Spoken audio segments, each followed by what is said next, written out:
자, 그 다음에 이제 교술의 의, 교술시의 진가론 쪽으로 들어갑니다. 자, 이렇게만 해도 개괄적인 이야기로 교술시가 오늘날 사람들의 그렇게 마음에 와닿지 않아요.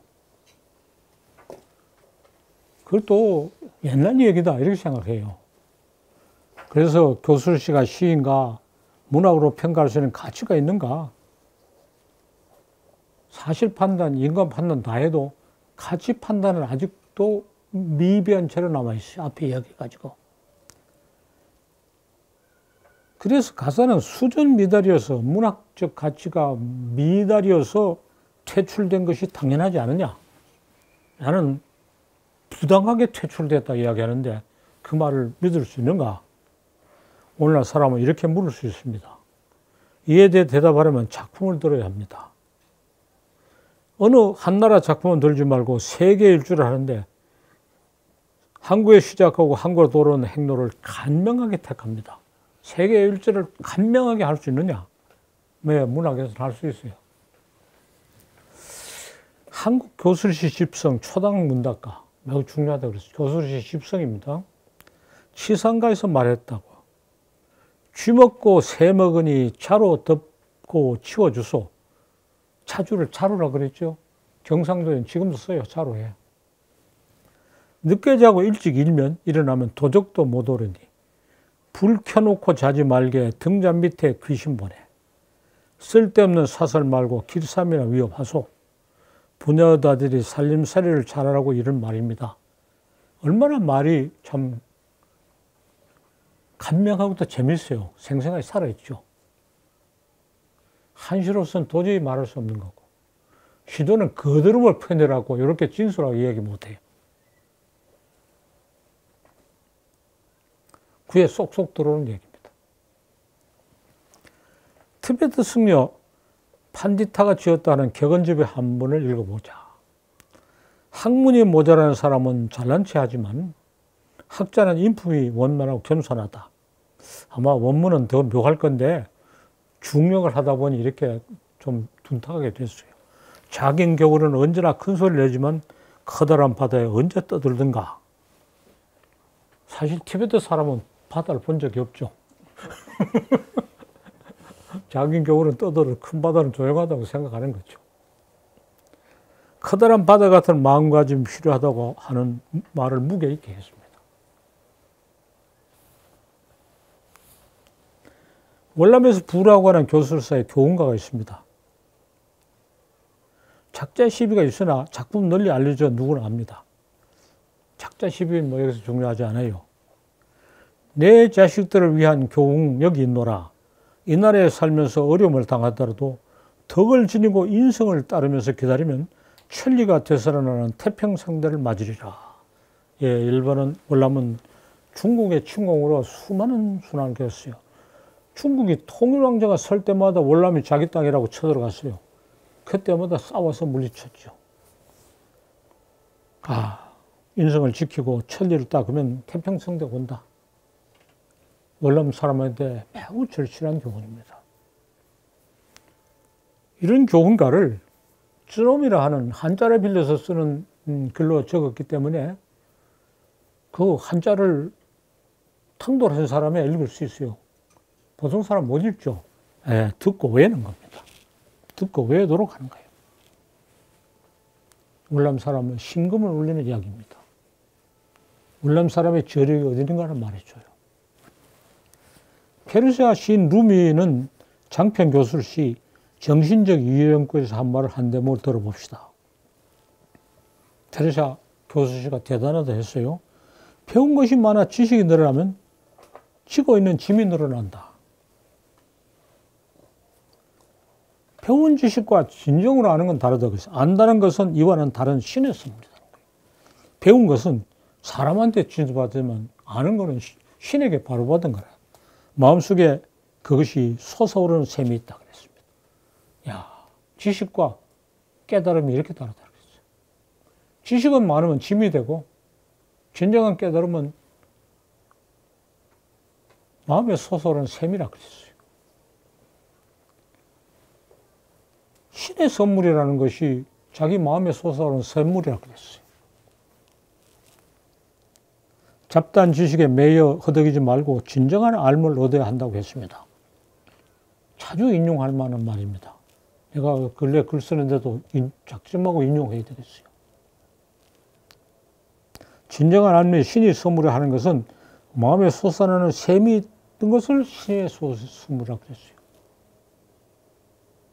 선생의 법하고는 지식하고는 아주 격이 다른 거죠.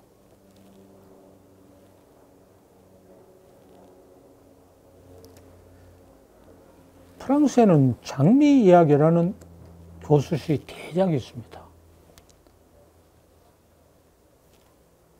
이거 그런 사람들 엄청나게 자랑합니다.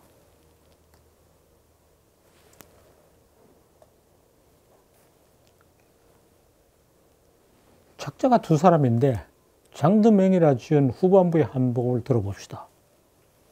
옛사람들은 배를 타고 멀리 가지 않고 자기 고장에 살았다고 했습니다.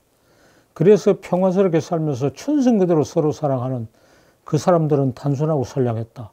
다른 것들에 무엇도 탐내지 않았다. 이런 시대가 벌어짐으로써 인류는 타락을 했다고 했습니다.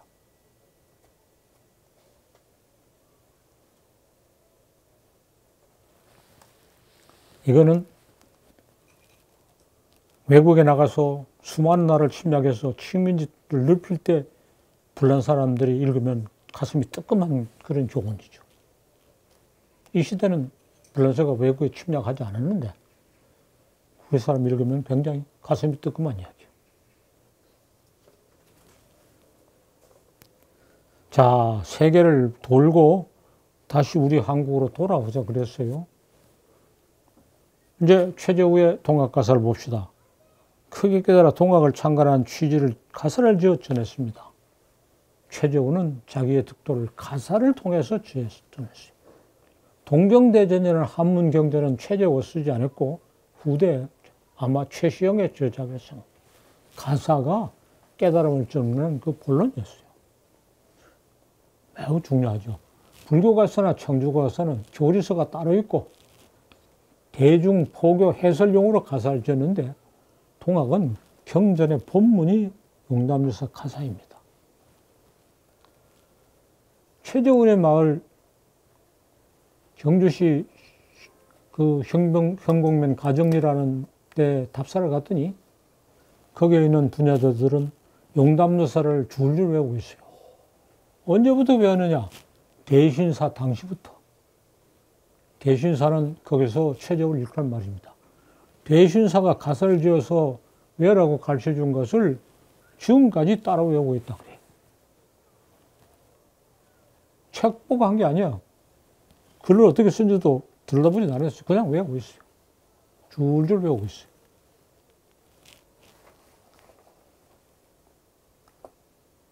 (12제국) 괴질운수 다시 개벽 아니런가 하면서 12제국은 세상에 수많은 나라고 위기가 독차인 것을 괴질운수라고 그랬어요. 괴질운수가 나오면 다시 개벽해서 좋은 시대가 시작되는 게 아닌가. 세계사 위기일은 대전환이 가까운 징조라고 했습니다. 참 몇 마디 하는 말로 세계사를 요약했어요. 태평성제 다시 정해 국태민안할 것이니 개탐 지심 두지 말고 차차차차 지내보세요. 하원갑 지내거든 상원과 호실에 만고 없는 무국대도 이 세상 날 것이니 하면서 이 위기의 시대가 들어서 좋은 시대가 온다. 하원갑의 말세가 지나서 상원갑의 좋은 시대가 온다고 말했어요. 세계사의 위기와 전환에 대해서 몇 마디 안 되는 말로 이렇게까지 말했어요. 이것은 학문을 도저하게 골똘히 생각하는 사람들은 도저히 할 수 없고 동시대의 대석학 최한기도 이런 말은 하지 못했어요. 최한기도 말을 너무 많이 하다가 핵심을 놓친 거죠.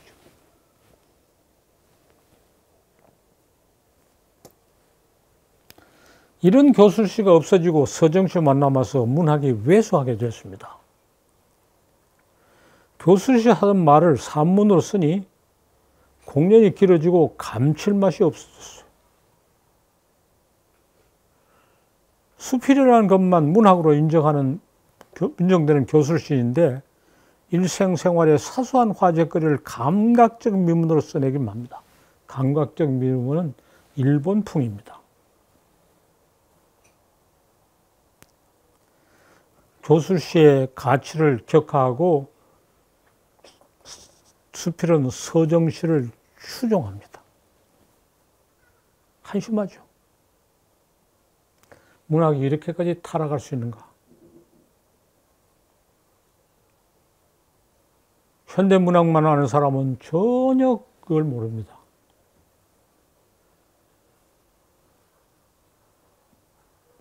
학자라는 사람이 수필 쓰는 것이 당연하다고 생각하고, 신문 칼럼은 공동의 관심사에 관해 일정한 소견을 말하는 것이 교술시와 산탕화도 할 수 있으나 또 많이 모자랍니다. 산문이어서 장한 것만 문제가 아닙니다. 신문사에 제공한 지면에다가 편집자가 원하는 글을 실어야 하므로 더 큰 결격사유가 있습니다. 칼럼을 쓰는 사람은 신문사의 외인부대예요. 신문사에서 하려는 말에 자기의 색채를 약간 입혀가지고 내놓는 거예요. 신문사에 먼저 어그러지는 건 안 돼요. 문화일보의 칼럼을 계속 쓰다가 당신의 신문사에 그 사시하고 내 의견이 맞지 않아서 나 이제 그만두겠습니다 하고 그만뒀어요.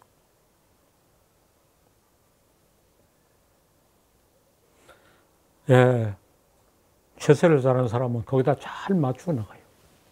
자기 의견을 살짝살짝 붙여서 대동소이한 거, 대동으로 행세하고 소위로 자기 체면을 세워요. 난 그 짓 하기 싫어 그만둬 버렸어요.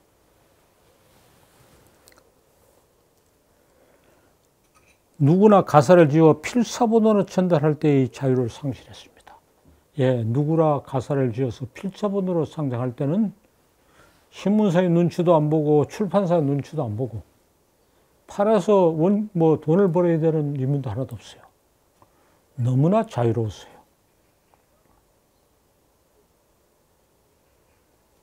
모든 가사가 다 누구나 쓰고 싶은 대로 지어서 필사본으로 남긴 겁니다. 인쇄본이 시작되므로 문학은 또 한 번 타락했어요. 오늘은 아무나 쓰는 댓글, 누구나 하는 유튜브 방송은 어디 매이지 않아서 출판이나 신문 방송국의 구석이 없어졌어요. 자유천지가 됐어요. 그러나 너무 잡다하고 품격이 모자랍니다. 가사를 짓는 사람은 다 깊이 생각하고 다듬어 지었어요. 요즘은 그저 쓰레기를 마구 쏟아놔요. 쓰레기를 마구 쏟아. 잡스러운 놈이 인기가 있어요. 잡놈 세상이 됐어요. 좋은 시설을 그리워하면서 반성할 필요가 있다. 유튜브 시대에 인류를 지혜받아 새 시대에 맞게 가다듬어야 한다. 예, 교술시 가사를 그리워하면서 유튜브가 인간을 타락시키지 않고 어떤 구원의 희망이 되기를 바라면서 말을 이렇게 하는 겁니다.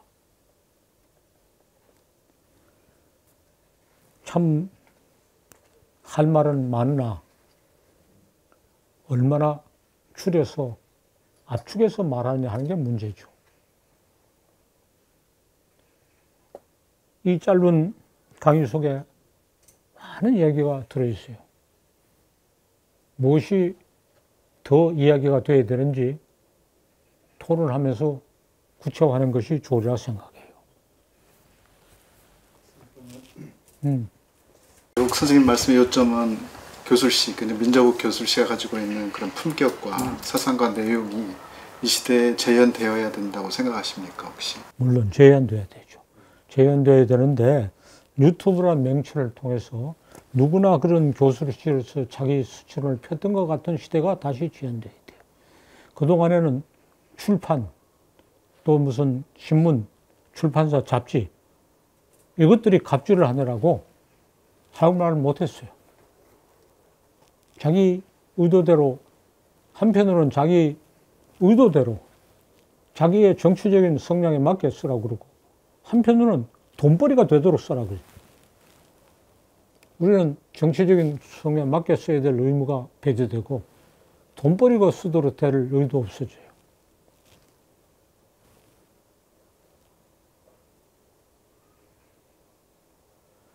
이 종교 교술시, 불교 가사, 천주교 가사, 동학 가사, 이것이 우리 한국 문학의 큰 특징이라고 하는 것을 일본 학자들하고 같이 모이는 한일 학술회의에서 내가 발표한 적이 있어요. 일본 사람 너무 부러워요. 자기도 그런 게 없어요. 이 교술 가사가 없음으로 인해서 누구나 자기 이야기를 하는 그런 풍조가 없고, 일본 문학이 감각적인 미문을 벗어나지 못해요. 인생론이 없어요.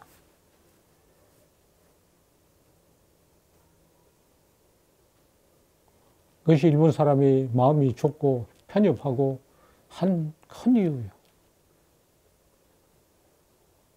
또 우리는 이런 종교를, 이런 가사를 통해서 받아들이고 이해했다.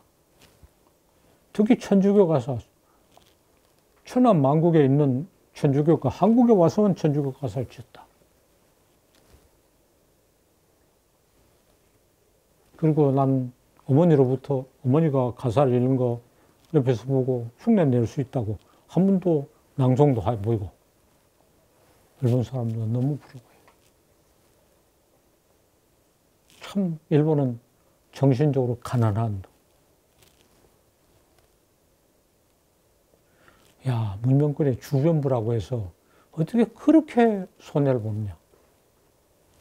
그럼 오늘날 현존하는 장르 중에서 이 가사와 가장 근접한 없어졌어요. 그러니까 신문 칼럼이 비슷하다 하지만은 신문사에서 정하는 글을 대동소이하게서는 외인 부대에 처하지 않아요. 그 일본이 만들어낸 숲이라고 너무 격이 달라요. 숲이라는 건 천편일률이요. 그런데 그전에는 문학사 전개에서 보면 한 장르가 갈래가 없어질 때는 새로 생겨난 갈래와 밀접한 관계를 맺으면서 영향을 그거는 그냥 없어졌어. 그냥 없어졌어. 그럼 물론 가사의 많은 부분을 이제 인생론을 소설이 흡수했죠. 그냥 소설은 치명적인 결함이 뭐냐면 수지가 맞아야 돼요. 찍어서 내는 출판사가 본전을 회수하고 돈을 벌었대요. 상품이 되어버린 거예요. 가사는 전혀 상품이 아니었잖아요. 그래서 앞으로 유튜브가 가사와 같은 것을 재현할 수 있을지, 그러나 쓰레기 맞다 갖다 먹고 그냥 혹세무민하는 이야기는 하고, 누구나 창조주권을 발견할 수 있는 자리는 아직 되지 못하고 있어요. 누구나 창조주권을 발견한다. 요즘 내가 자주 하는 이야기인데 가사가 대표적인 거예요.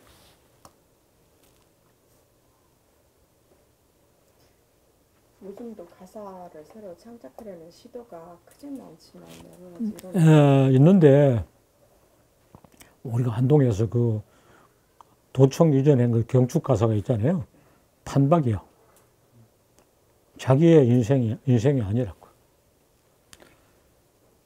이게 민주사회가 됨으로써 각자의 주견이 있어야 되는데 생각이 획일화돼요.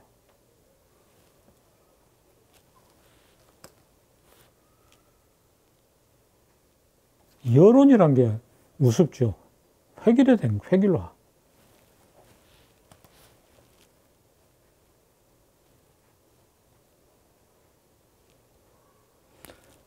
가사를 여러모로 재평가해야 돼. 여기 규방가사에 대해서 충분히 말하지 않았는데 뒤에 언제 나올 겁니다. 규방가사가 여기는 나오지 않네. 할 기회가 없었어요. 규방가수 중에 참으로 명작이 우리 어머니가 참 늘 명작으로 칭송해서 나도 잘 알고 있는데 시골식시 서른사장이에요. 남편이 이제 개화가 되어서 도시에 가서 공부를 해요. 남편이 졸업하면 이제 자기하고 살림을 차리라고 생각하고 시부모를 모여 사는데 남편이 방학 때 와서 느닷없이 와서 자고 이튿날 아침에 이혼을 선언해요. 그런데 시부모는 이혼을 인정하지 않고 남편은 이혼을 당했어요. 그래서 시부모를 모시고 살면서 그 서름을 노래한 가사가 있어요. 모든 신문학은 신식 여성 이야기만 해요. 신문학은 구여성을 이야기하면 안 되는 걸 알아요. 구여성은 자기 이야기를 자기가 하는 거죠. 경상북도 북부 일의 분여자한테 그거는 너무 인기 있는 가사예요. 전부 줄줄 배우고 있어요. 신문학은 신식 여성 이야기만 하고 구여성은 이야기하지 않는 듯이 신문학을 연구하는 사람은 일제강점기 그런 작품이 있었다는 것을 전혀 알려고 하죠. 그런 걸 알면 아주 위신성한다고 생각해요. 신문학을 하는 사람이 구문학에 대해서 관심을 가지지 않는다고 생각해요. 그 밖에도 일제강점기의 그런 민족의 취향을 나타내는 규방가사가 수없이 많아요. 남자는 학교에 가서 일본 역사를 배웠어요. 우리 역사 전혀 몰라요. 여성은 우리 어머니를 포함해서 한양 500년가를 줄줄 배움으로써 조선시대 역사가 화통해요. 사극을 보면 너무 잘 이해하거든요. 왜? 한양 500년가를 다 배웠으니까 그래요. 물론 우리 어머니도 초등학교를 다니긴 했지만은 집에서 언문 공부를 한 것이 큰 공부. 우리 아버지는 한문 공부하고 학교 많이 다니고 우리 아버지보다 우리 어머니가 훨씬 많은 걸 알아요.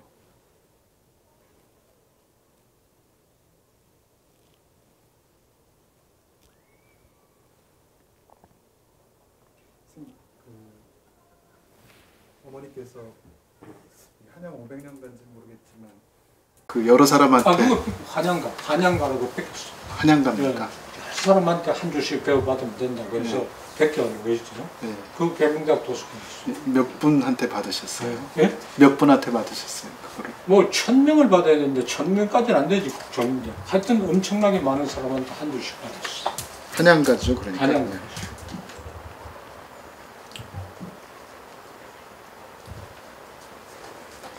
이어지는 질문인데 그 지난주에 여쭤봤던 것처럼 말씀을 여쭤봐도 괜찮을까요, 혹시? 예. 선생님이 이제 전통적으로 제가 이제 영양주실마을이라든지 이런 걸 공부해 보면서 선생님이 가학, 그러니까 가족 한양 조씨의 전통에서 입각해서 보면 특히 영양주실마을의 경우에는 옥천 조동린 학풍으로부터 이게 시작했는데 선생님 그런 거에 대해서는 한 번도 생각 안 하셨어요? 조동린 학풍. 우리 그 양반 저기 초당 조동린이라고 정조 때죠. 정조 때 과거 급제해서 하여튼 무슨 있어요. 나는 별 학문이 있는 것 같지 않은데. 아니 선생님하고 어떤 관계가 있으세요? 아예? 그 어른은 우리 윗마가 있고 아랫마가 있는데 그것도 중간마가 있어요. 중간마 선조죠. 그 후손이 조대봉이라고 영남대학 교육학과 교수였는가 그래요. 그리고 우리 직계 선조는 아니야. 그러니까 우리 선조하고는 이제 몇 천 됐을까요? 그러니까 우리 마을에 들어와서 그곳에서 대과급제했는 사람이 나온 것을 굉장히 자랑으로 생각하지. 그리고 정조한테 직접 홍제정서를 받아가지고 그 집에 애정하고 있고. 그런데 언제 그 도둑이 들어서 그 집 고서를 다 훔쳐가버렸어요. 그러면 운마, 중간마, 아랫마 이라는 것은 주실에서도 그렇게 구분하셨나요? 예. 그래서 우리가 이제 10대조가 형제분이 나오는데 형이 아랫마고 그게 이제 우리 지훈 동탁의 선조죠. 우리가 이제 동생인데 얼마가 돼요. 그래서 야하고 지훈하고는 20촌이지.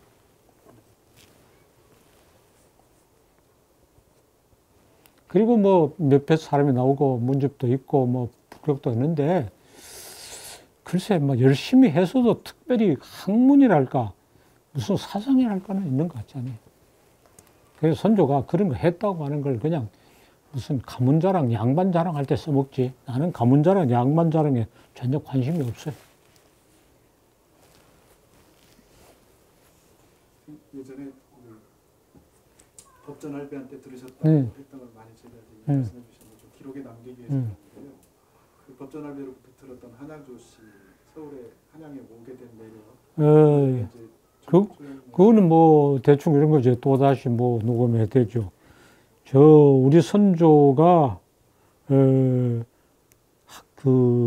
우리 저우의 선조는 쌍성총관부의 휘자 조휘야. 민족 반역자죠. 그러나 작은 한 나라에 다스리는 군주였죠. 그 집안 후손이 정명도 함흥 쪽에서 큰 문호를 열고 있을 때 이자춘이 이성계 아버지죠. 어느 날 와서 문화를 드리라 그래요. 자네 오래 안 보이다가 어쩐 일인가 그러니까 제가 사실 그동안 오랑캐 땅에 가서 살았습니다. 오랑캐에서 오로사부아라는 이름을 가지고 살다가 다시 돌아와서 이제 문안 드립니다. 그래서 자네 뭘 하고 살 거냐? 아무것도 살 거리가 없습니다. 그래서 그래 우리 집에 문지기가 비었으니까 그거 맡으면 어떻겠냐? 아이고 그래도 감사하죠. 이성계 아버지 이자춘이. 그래서 문지기를 하고 있는데 딸이 머리에 있고 밥을 이고 와요. 근데 관여는 딸이 있는데 딸을 키워야죠. 그러니까 아주 키울 데가 없어서 그대로 전으로 있습니다. 그래, 내가 마침 상추하고 후시를 보하니 그러면 나한테 주면 어떻겠나. 이래서 혼인관계가 됐다는 거예요. 그래서 우리 선조가 이성계의 그러니까 누이의 남편이 어떻게 돼요? 우리 성계가 그런 관계에 있다는 것은 역사적 사실이에요. 그때 그 용의 눈물에 나올 때 우리 선조가 가끔 나왔어요. 이성계의 그렇게 어떻게 되나 누이의 남편이면 응? 매부지. 매부가 가끔 나와요. 그래서 이성계가 이제 거기서 서울로 올 때 우리 선조도 같이 따라왔어요. 그래서 개국 공신의 반열에도 오르고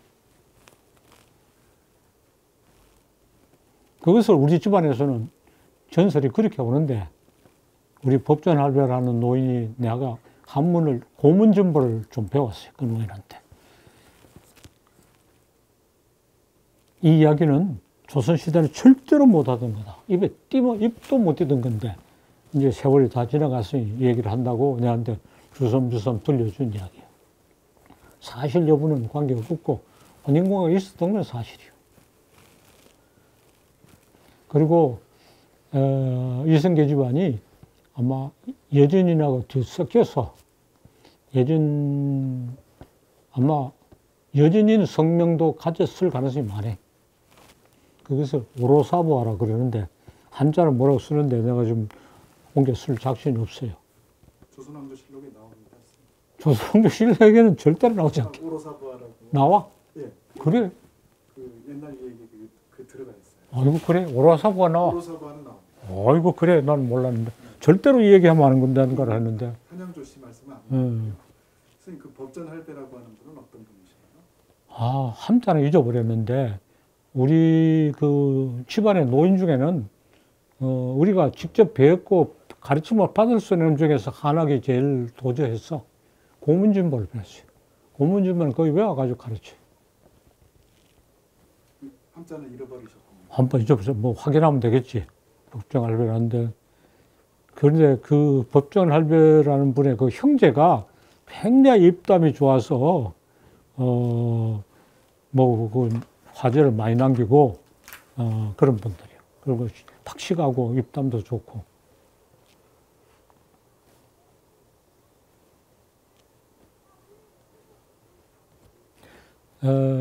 대구에 살고 계셔서 그때가 아마 내가 불문과 학생이었다가 국문과에 편입했을 땐가 방학에 대구에 와 있으면서 그거는 대개 다니면서 그 고문주목을 배웠어.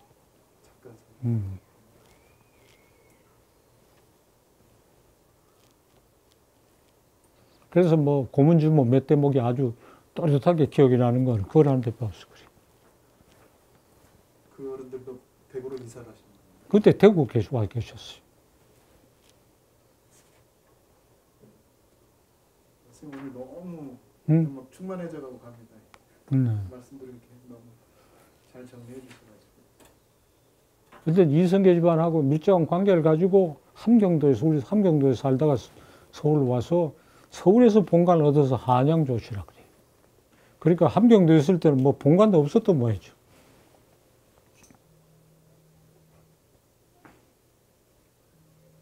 또 우리 선조 상성정보 그 어른의 아들은 18세 여몽 연합군의 일원이 돼가지고 부하 장졸들을 거느리고 일본 원정까지 갔다 왔어요. 그리고 원나라 세조 쿠빌라이가 아주 크게 참 칭송을 하고 앞으로 장가를 가고 자손을 두고 잘 살아라고 덕담했다는 것도 있고